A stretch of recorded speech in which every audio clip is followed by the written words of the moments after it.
Subscribe कीजिए RTS professional study को और बेल आइकन पर क्लिक कीजिए टैली आरपी9 जीएसटी और इनकम टैक्स की वीडियो सबसे पहले पाने के लिए। GSTP exam preparation. हाँ जी दोस्तों, आज मैं बात करने वाला हूँ जीएसटीपी एग्जाम प्रिपरेशन के बारे में। आज वीडियो लेके आया हूँ मैं MCQ on e-way bill. E-way bill के ऊपर मैं 100 क्वेश्चन की सीरीज बना रहा हूँ। ये पार्ट 1 है, हर पार्ट के अंदर 25 क्वेश्चन मिलेंगे। इस तरह से 4 पार्ट आएंगे ई-वे बिल का, और ये जीएसटीपी एग्जाम का पार्ट 8 है। तो अगर आपने कोई सा भी पार्ट मिस कर दिया है तो इस वीडियो के आई बटन पे लिंक है, वहां से जाके आप उन सभी पार्टों को देख सकते हैं। मेरा नाम है सूर्य राजपूत, आप देख रहे हैं आरटीएस प्रोफेशनल स्टडी। तो चलिए शुरू करते हैं। और दोस्तों बताना चाहूंगा, GSTP exam preparation video classes, pen drive course और गूगल ड्राइव कोर्स आ चुका है। अगर आप इसे ज्वाइन करना चाहते हैं तो ज्वाइन कर सकते हैं। इसके अंदर लगभग 50 तरह की वीडियो है और 50 तरह के अलग अलग टॉपिक हैं जो आपके जीएसटीपी के एग्जाम के अंदर आने वाला है। जैसे कि मैं बात करूं, जीएसटी एक्ट 2017 के ऊपर वीडियोज मिल जाएंगी आपको। रूल्स एंड फॉर्म्स के ऊपर वीडियो होगी इसके अंदर, जो आपके जीएसटी के अंदर फॉर्म्स है या रूल्स है उसके ऊपर वीडियो मिलेगी आपको। नोटिफिकेशन और प्रेस रिलीज के ऊपर वीडियो मिलेगी, जो नोटिफिकेशन आया है और जो प्रेस रिलीज आया है उसके ऊपर वीडियोस मिल जाएगी आपको। और एमसीक्यूज, आपका जो मेन है एमसीक्यू ही है, जो जीएसटी के एग्जाम के अंदर एमसीक्यू क्वेश्चन आएंगे। तो जो जीएसटी एक्ट के ऊपर एमसीक्यूज है उनकी वीडियो मिल जाएगी। और एक चीज और खास बताना चाहूंगा, अगर आप गूगल ड्राइव कोर्स को ज्वाइन करते हैं तो जो पेन ड्राइव कोर्स का प्राइस होगा उसका 50% ऑफ होगा। आप पेन ड्राइव कोर्स या गूगल ड्राइव कोर्स को ज्वाइन करने के लिए आप मेरी वेबसाइट पर जा सकते हैं www.rtsprofessionalstudy.com पे, या फिर आप कॉल कर सकते हैं 7530813450 पे। 75 30 81 34 50 पे आप कॉल करके पता कर सकते हैं। तो फोन उठाइए और पता कीजिए, या फिर वेबसाइट पे जाके आप इसे बुक कीजिए या परचेज कीजिए। पहला क्वेश्चन है, what is form GST EWB04? Option A e-way bill form है, option B report of detention, option C for unregistered dealer, option D for transporter only. ये जो है रिपोर्ट ऑफ डिटेंशन का फॉर्म होता है जब आप माल को भेजते हैं ट्रांसपोर्टर के थ्रू, और रास्ते में जब टैक्स ऑफिसर चेक करता है, उस माल को हिरासत में ले लिया जाता है, गाड़ी को ले लिया जाता है। तो जब 30 मिनट से ज़्यादा ले ले तो ये फॉर्म आपको अपलोड करना होता है।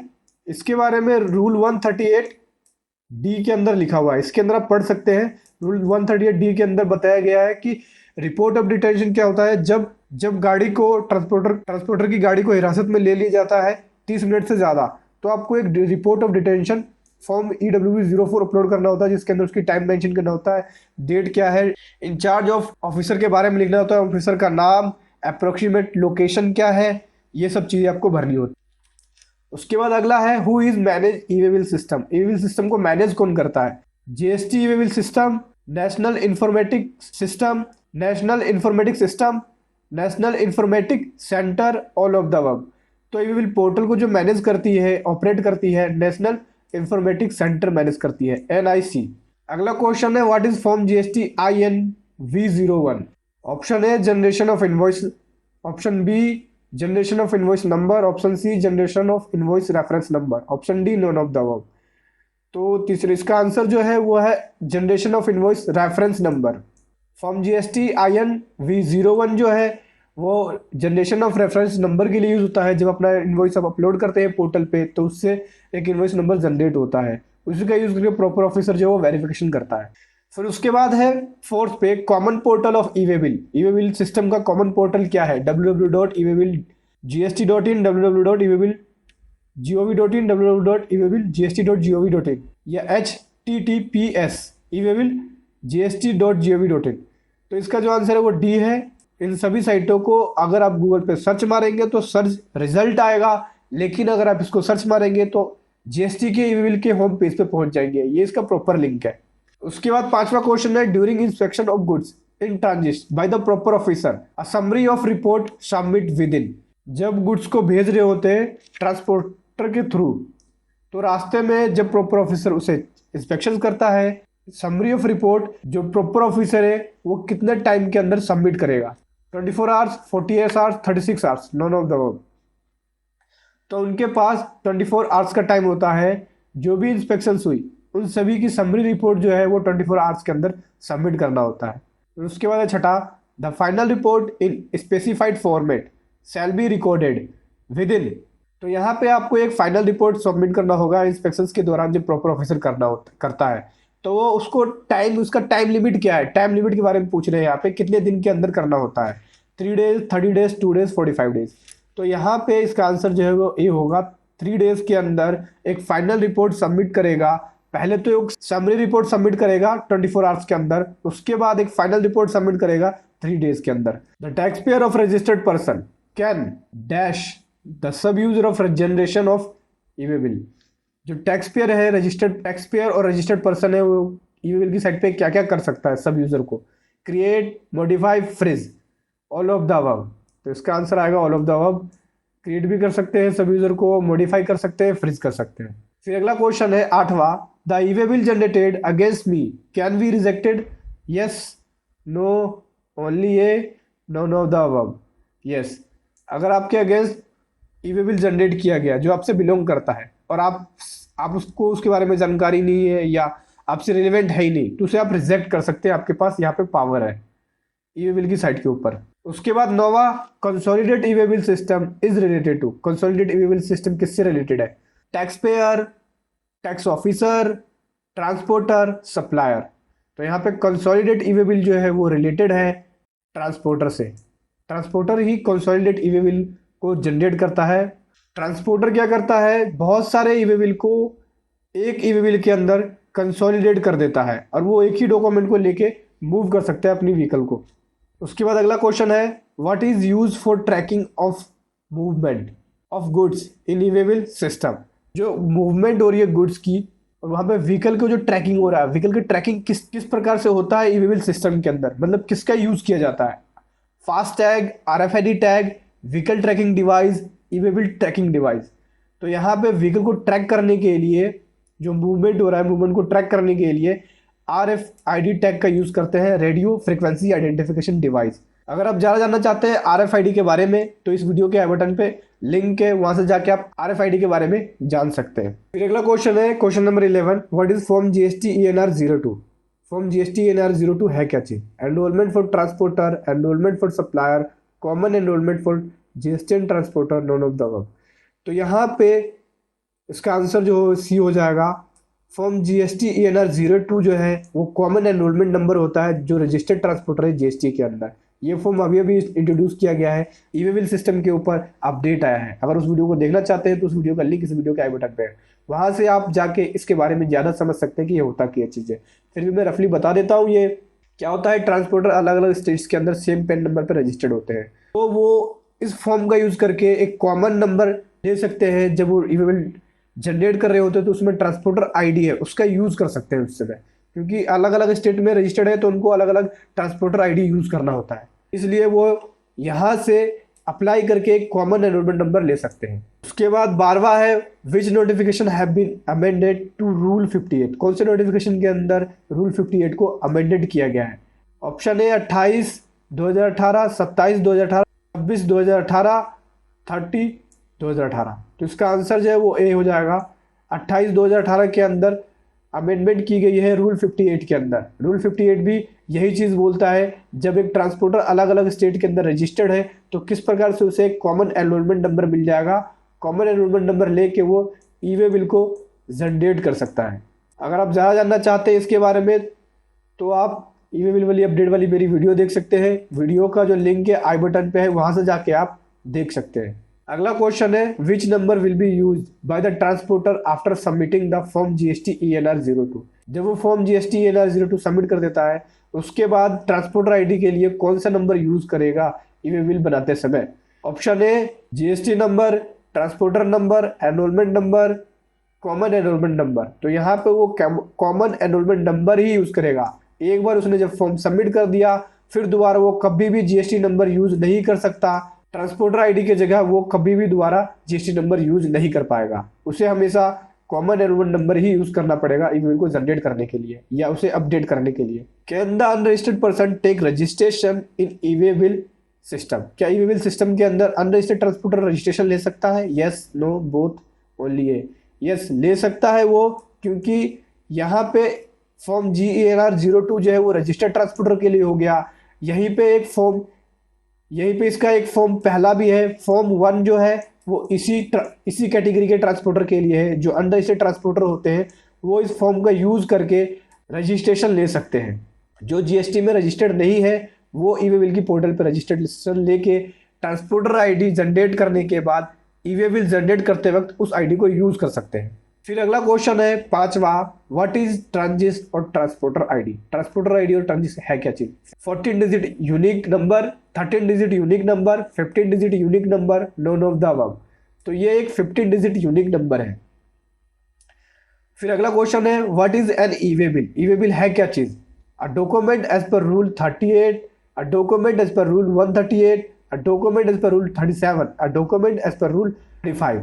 तो इसका जो आंसर हो जाएगा document as per rule 138। E वे बिल एक डॉक्यूमेंट है जो रूल 138 के अंदर इसके प्रोविजन के बारे में बताया गया है। जहाँ पे आप गुड्स की मूवमेंट कर रहे हैं तो वहाँ पे 50,000 से ऊपर की वैल्यू है तो आपको एक ई वे बिल जनरेट करना पड़ता है इंटर स्टेट के केस में। अगर इंट्रा स्टेट है तो स्टेट्स ने अपने अलग अलग स्टेट्स के अंदर विद इन के अंदर अलग अलग नियम बना रखे हैं। ठीक है, ज़्यादा डीपली जानना चाहते हैं आप इसके बारे में तो आप वीडियो के ऊपर आई बटन है ई वे बिल प्ले लिस्ट को देखिए तो आपको समझ में आ जाएगा। फिर उसके बाद है 17वां, which section mandate E way bill required. कौन सा सेक्शन जो है वो ई वे बिल की रिक्वायरमेंट को मैंडेट करता है, मतलब जरूरी करता है कि आपको ई वे बिल जनरेट करना ही पड़ेगा। Section 57, section 59, section 68, section 80। तो इसका आंसर जो है वो सी हो जाएगा। सेक्शन 68 के अंदर ई वे बिल को मैंडेट करता है ये सेक्शन। ये बोलता है आपको कि जब आप गुड्स की मूवमेंट करेंगे तो आपको ई वे बिल की जरूरत पड़ेगी। फिर अगला क्वेश्चन है 18वां, who can generate E way bill. E way bill generate कौन कर सकता है? Consignor, consignee, transporter and any person. Consignor, consignee and transporter, only registered consignor, consignee. तो यहाँ पे कंसाइनर भी जनरेट कर सकता है, कंसाइनी भी है, ट्रांसपोर्टर भी है और एनी पर्सन भी है। तो इसका ऑप्शन बी हो जाएगा। यहाँ पे कोई भी पर्सन जनरेट कर सकता है ई वे बिल सिस्टम पे जाके ई वे बिल को, जब वो मूवमेंट कर रहा हो, चाहे वो पर्सनल यूज के लिए हो चाहे एग्जीबिशन के लिए हो, ई वे बिल को जनरेट कर सकते हैं। अगला क्वेश्चन है what are prerequisites to generate the e way bill. Prerequisite है क्या ई वे बिल को जनरेट करने के लिए? Registered person on GST portal, registered person on E way bill portal, registered person on both portal, unregistered person. तो इसका answer जो आ जाएगा वो सी हो जाएगा। प्री रिक्विजिट का मतलब है कि ई वे बिल को जनरेट करने से पहले आपको रजिस्टर्ड होना पड़ेगा जीएसटी पोर्टल पे और ई वे बिल पोर्टल पे।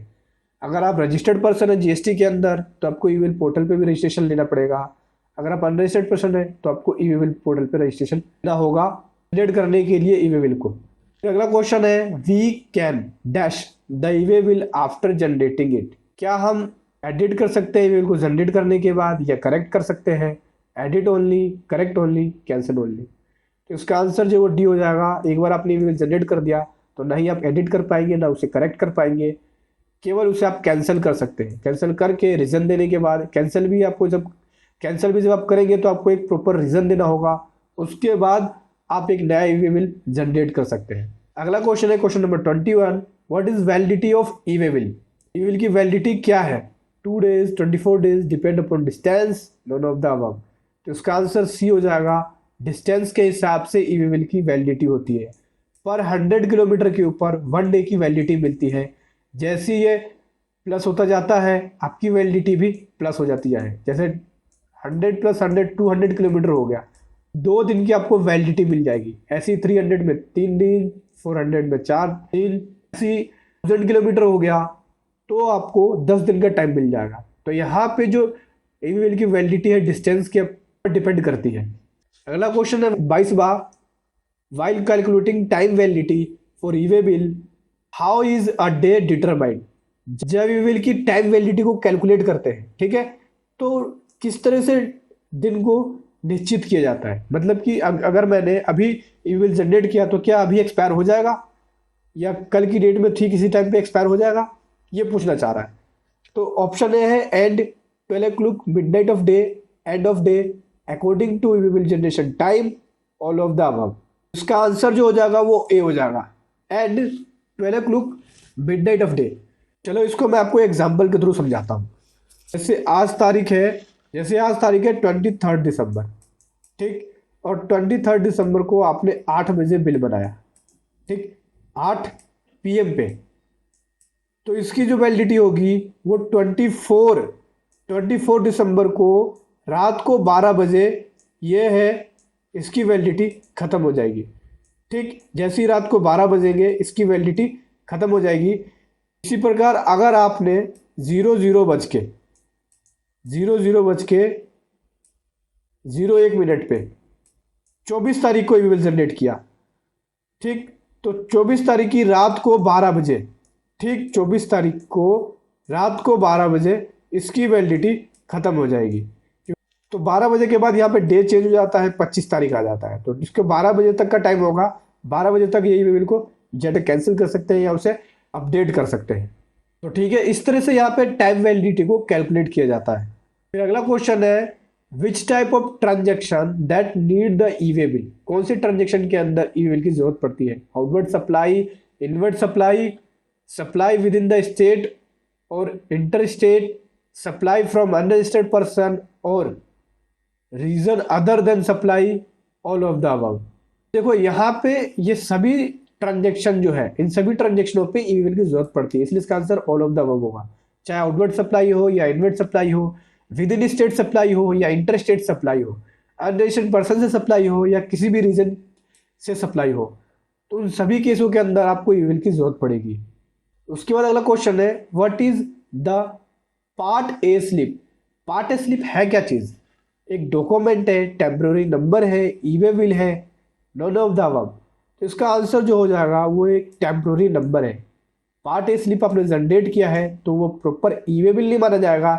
एक आपको गवर्नमेंट टेम्पररी नंबर दे देती है, उसका यूज करके आप मूव कर सकते हैं उसको ट्रांसपोर्टर, जहां पे ट्रांसपोर्टर की लोकेशन है वहां तक आप जाके उसको मूव कर सकते हैं। और जब गुड्स रेडी हो जाए डिस्पैच करने के लिए तो उस समय आप इस टेम्पररी नंबर को अपडेट कर सकते हैं। ठीक है, अपडेट करके उसके अंदर आपको ट्रांसपोर्टर की पूरी डिटेल भरनी पड़ती है, जैसे GST number, vehicle number, LR number, ये सब चीज़ें अपडेट करने के बाद उसके बाद आप एक प्रॉपर ई-वे बिल को जनरेट कर सकते हैं।